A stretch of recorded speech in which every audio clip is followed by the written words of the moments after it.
Hello there friends, welcome back to another episode of Generation Tech. My name is Alan. The Gorman Massacre was truly a horrific event. Everything surrounding this incident smelled foul, from the ISB involvement to the Ministry of Enlightenment's campaign of inciting hatred to the Bureau of Standards cracking down on the Gorman's single product economy. Never have we seen the Empire's evil behavior in such a detailed manner. Today, I'm going to take a look at one of the lesser evils the Empire committed that day. It's a special type of evil that specifically does not sit well with me. The betrayal of trust and loyalty inside of the Imperial chain of command.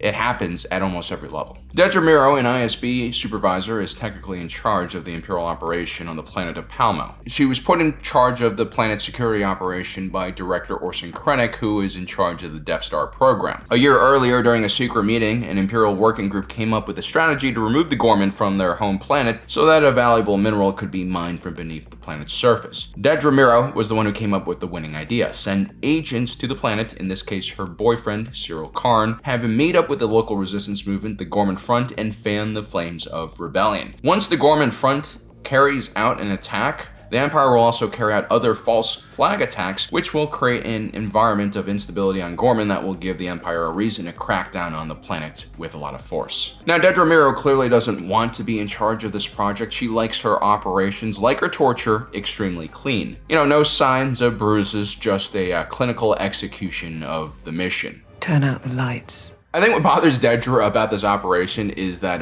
creating a controlled opposition and then carrying out false flag attack is just extremely messy. This is a complicated operation and a lot of things can go wrong.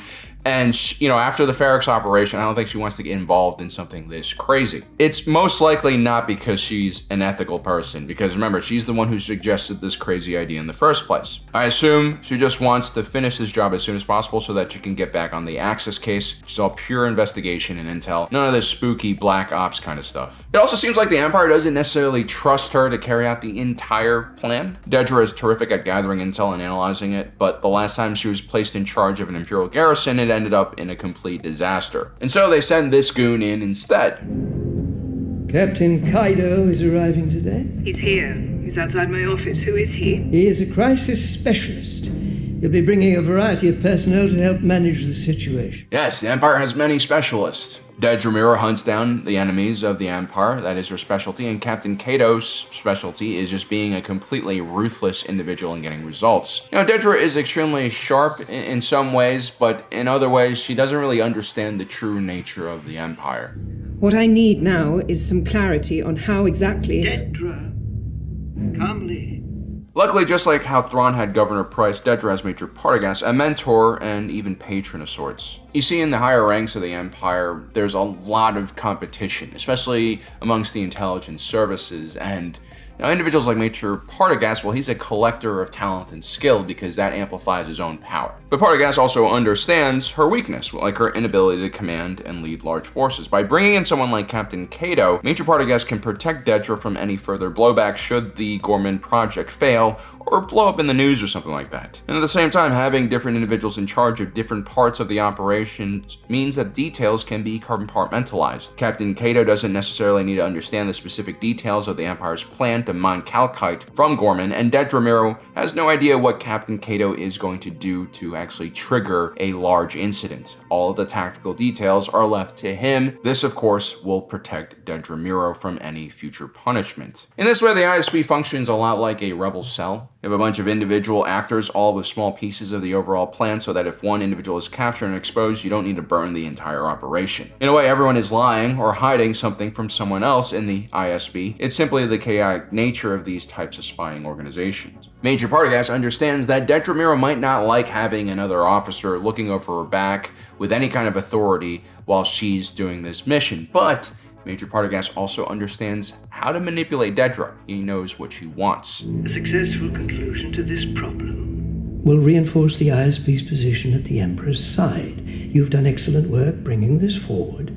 Everyone that matters knows how well you've played this. This is really the key to Dedra, to understanding her. She wants recognition. She wants power within the Imperial system. This is the only system she's known her entire life, and she's willing to do anything for it, even if that means throwing Cyril into a crazy situation and not even explaining what his purpose here actually is. Now, in our own world, we have Captain Cato's. We call them restructuring consultants. That's the guy your company hires to fire you because they don't want to deal with the emotional stress of the entire situation. Guys like this are hired because they lack morals and ethics and are willing, again, to do whatever it takes to get the mission done. Heck, Captain Cato might even enjoy his job to a certain degree.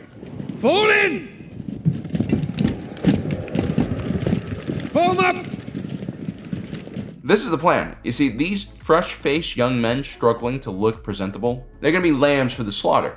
Sergeant? Sir? Get these men shaped up and ready for presentation. Yeah, so that's Sergeant Boyd. He's old enough to have seen combat during the Clone Wars, probably was an enlisted man in one of the many planetary defense forces that dotted the galaxy. At some point in his military career, he decided to make the military his life. The fact that he hasn't become an officer probably means he's not corrupt or a complete asshole. You see, after the Clone Wars ended, a lot of these planetary defense forces were rolled directly into the Imperial Army. This was an attempt by Emperor Palpatine to centralize the military. Because of how it was formed, the Imperial Army is naturally going to be a more local and regional force. And although there are specialized units within the Imperial Army, this was mostly a garrison force. It was quite different from the elite Stormtrooper Corps. These guys were far more radical. They pledged an oath of loyalty directly to Palpatine. They underwent a lot of political indoctrination and were selected by their psychological profile. Many of the Imperial holdouts that refused to give up at the end of the Galactic Civil War were made up of Stormtrooper units. I mean, heck, some Stormtroopers even started carrying out suicide attacks against New Republic prisoner collection areas at the end of the Galactic Civil War. These guys were really extreme. And this was very much a product of the training the Stormtroopers had. It was quite ruthless, how they treated their own rank and file. First, they removed any sense of individuality you might have, including your name, your appearance. They also banned any kind of small talk or dialogue between members of a unit. Apparently unit cohesion wasn't as important as obedience from individual troopers. The Imperial Army, on the other hand, is a lot more relaxed. The garrison we see on Aldhani is an Imperial Army outpost. Now, I'm not going to do the whole clean Wehrmacht thing with the Imperial Army or anything like that. They were still complicit in some truly heinous crimes. The Aldhani garrison was responsible for corralling the local pilgrims so that it became more difficult for them to reach their holy sites. They also seem to have very little respect for the local culture. What's this?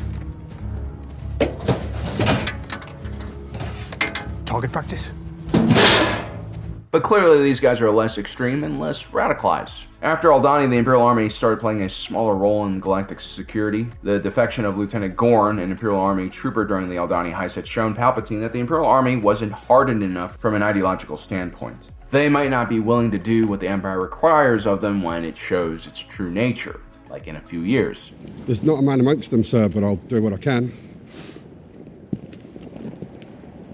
Am I going to have a problem with you? Duly noted, sir. Problem-free. Sergeant Boyd, judging by his good-natured response to Captain Cato, just seems like a lifer.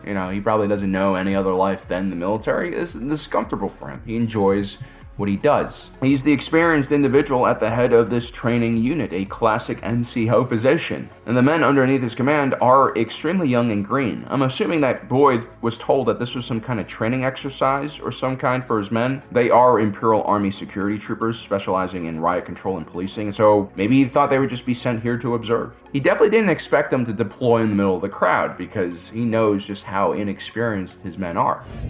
Patrol, sir. Within the crowd. Was that not my order? They're green, sir. They're useless. I see Imperial uniforms, Sergeant. I see a barricade lane to the memorial that I need kept open. You will march them out there immediately and secure the area, or you can all finish your days in an Imperial brig. How a society treats its most vulnerable people kind of gives you a better understanding of what that society stands for. Captain Cato probably specifically asked for an inexperienced unit for this role, because during the next big protest, he's going to use these inexperienced Imperial Army troopers to launch a false flag attack against the Empire. This will involve having Sergeant Boyd march a small unit into a crowd of angry Gorman, armed with blasters and Molotov cocktails. Captain Cato hopes that because these troopers are young, they will panic, increasing the chance for confrontation. And then if all things fail, well, they have a sniper waiting. to push things along. It's very evil. It would have been really heroic if Sergeant Boyd refused to carry out this patrol, but going to Imperial prison is a terrifying ordeal. Also, Captain Cato just wanted his men to patrol the middle of the square. It wasn't like, he was expecting anything horrible to happen. Maybe a few of them would get hit over the head, beat up a little bit, but he didn't expect any of his troopers to die. For Sergeant Boyd, this was just another foobar type of situation, something he probably was used to dealing with working for the Empire. And boy, was he wrong.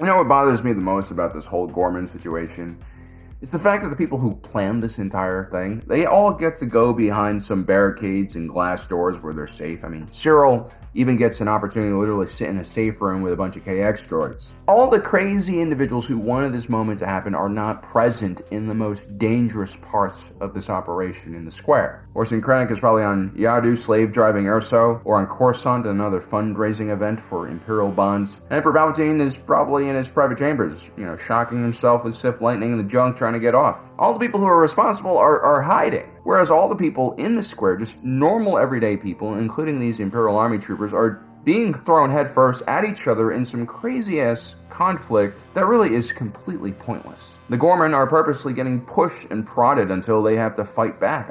These are fashionistas and designers for luxury goods. These aren't anarchists. And then you have all these rank-and-file troopers. Some of them, I'm sure, are murdering scumbags, but for many others, it's just a job. For most, it's the only job in the galaxy because the Empire took over everything. This is the structure. This is the structure of many authoritarian regimes.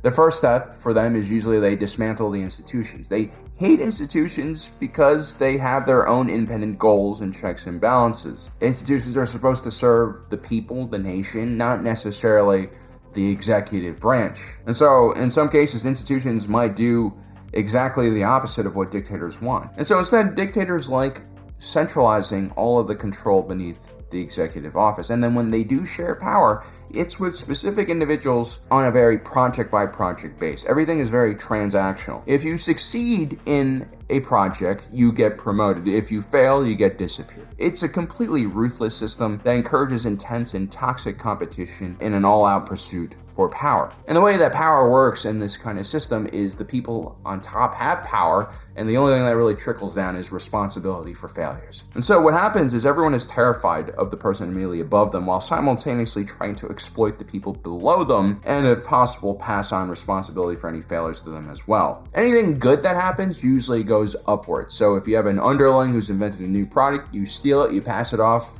as your own, and then your own supervisor will probably do the same thing. That's what happens with Krennic, with the Death Star.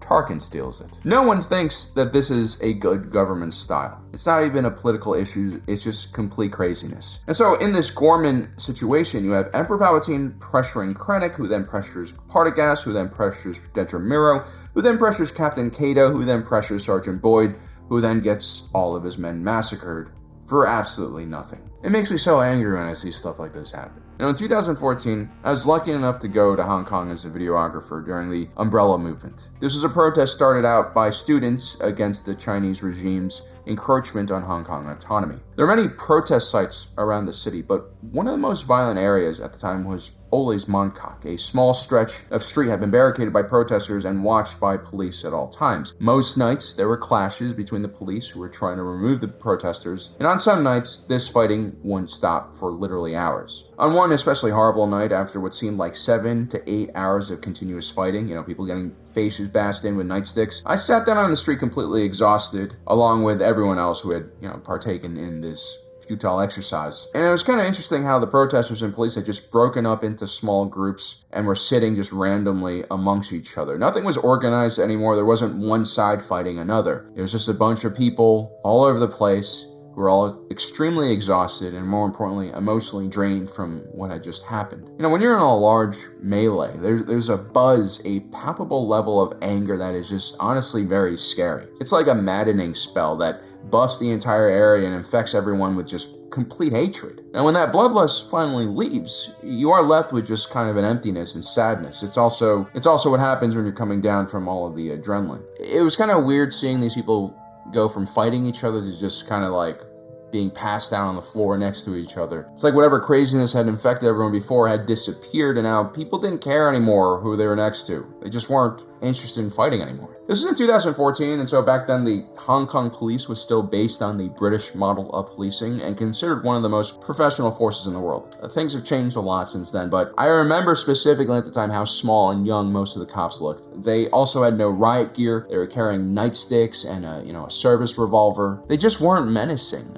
And a lot of them, I remember looking at their faces, they looked terrified about the situation they were in. More importantly, I would find out later that many of these cops fighting in these scenes you're seeing here actually supported the protesters, and in the coming weeks, many of them would actually quit their jobs. A lot of these police officers were also getting doxxed, they were getting followed home, their families were getting threatened. It was all around just an ugly time to be in Hong Kong. And so while I was just sitting there after the battle, just watching these protesters and police recovering from the previous fighting, it made me furious that the ones who started this craziness again were nowhere on site. These are really just Hong Kongers fighting each other, hurting their neighbors, destroying each other's lives. That night one man had been beaten so badly that he became temporarily paralyzed from the waist down. The thing that you see the most, not just on the police, but also on the protesters' faces, was fear. Everyone was scared, man.